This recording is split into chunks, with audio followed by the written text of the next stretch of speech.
ومن يضلل الله فما له من ولي من بعده وترى الظالمين لما رأوا العذاب يقولون هل إلى مرد من سبيل۔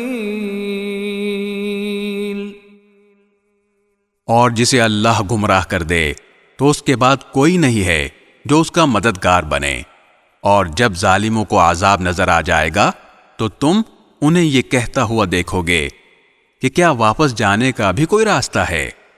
وَتَرَاهُمْ يُعْرَضُونَ عَلَيْهَا خَاشِعِينَ مِنَ الذُّلِّ يَنظُرُونَ مِن طَرْفٍ خَفِيٍّ وَقَالَ الَّذِينَ آمَنُوا إِنَّ الْخَاسِرِينَ الَّذِينَ خَسِرُوا أَنفُسَهُمْ وَأَهْلِيهِمْ يَوْمَ الْقِيَامَةِ أَلَا إِنَّ الظَّالِمِينَ فِي عَذَابٍ مُقِيمٍ۔ اور تم انہیں دیکھو گے کہ دوزخ کے سامنے انہیں اس طرح پیش کیا جائے گا کہ وہ ذلت کے مارے جھکے ہوئے کنکھیوں سے دیکھ رہے ہوں گے، اور جو لوگ ایمان لا چکے ہیں وہ کہہ رہے ہوں گے کہ واقعی اصل خسارے میں وہ لوگ ہیں جنہوں نے قیامت کے دن اپنے آپ کو اور اپنے گھر والوں کو خسارے میں ڈال دیا۔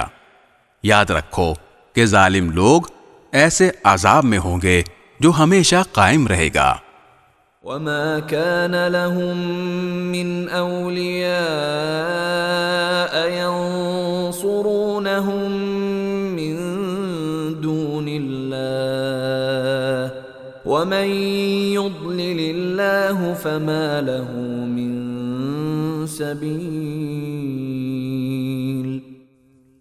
اور ان کو ایسے کوئی مددگار میسر نہیں آئیں گے جو اللہ کو چھوڑ کر ان کی کوئی مدد کریں، اور جسے اللہ گمراہ کر دے اس کے لیے بچاؤ کا کوئی راستہ نہیں ہوتا۔